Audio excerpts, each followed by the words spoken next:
First Corinthians chapter 11. Be ye followers of me, even as I also am of Christ. Now I praise you, brethren, that ye remember me in all things, and keep the ordinances as I delivered them to you. But I would have you to know that the head of every man is Christ, and the head of the woman is the man, and the head of Christ is God. Every man praying or prophesying, having his head covered, dishonoureth his head. But every woman that prayeth or prophesieth with her head uncovered dishonoureth her head. For that is even all one, as if she were shaven. For if the woman be not covered, let her also be shorn. But if it be a shame for a woman to be shorn or shaven, let her be covered. For a man indeed ought not to cover his head, forasmuch as he is the image and glory of God.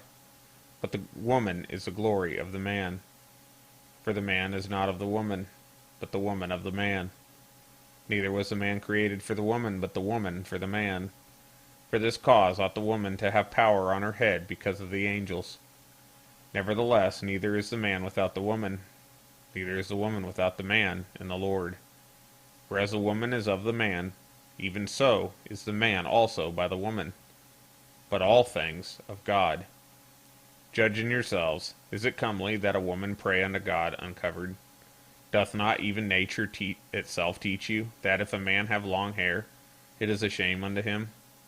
But if a woman have long hair, it is a glory to her, for her hair is given her for a covering.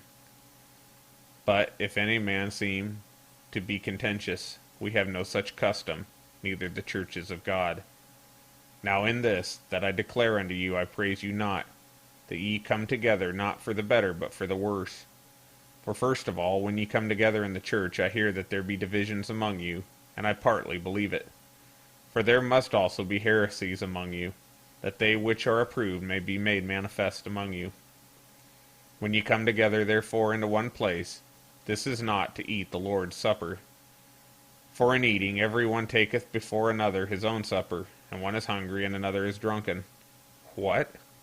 Have ye not houses to eat and drink in? Or despise ye the church of God, and shame them that have not? What shall I say to you? Shall I praise you in this? I praise you not. For I have received of the Lord that which I also delivered unto you, that the Lord Jesus the same night in which he was betrayed took bread. And when he had given thanks, he brake it, and said, Take, eat. This is my body which is broken for you. This do in remembrance of me. After the same manner also he took the cup, and when he had supped, saying, This cup is the New Testament in my blood. This do ye, as oft as ye drink it, in remembrance of me. For as often as ye would eat this bread and drink this cup, ye do show the Lord's death till he come. Wherefore, whosoever shall eat this bread and drink this cup of the Lord unworthily shall be guilty of the body and blood of the Lord. But let a man examine himself, and so let him eat of that bread and drink of that cup.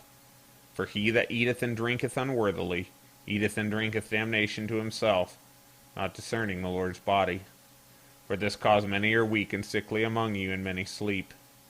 For if we would judge ourselves, we should not be judged. But when we are judged, we are chastened of the Lord, that we should not be condemned with the world. Wherefore, my brethren, when ye come together to eat, tarry one for another. And if any man hunger, let him eat at home, that ye come not together unto condemnation. And the rest will I set in order when I come.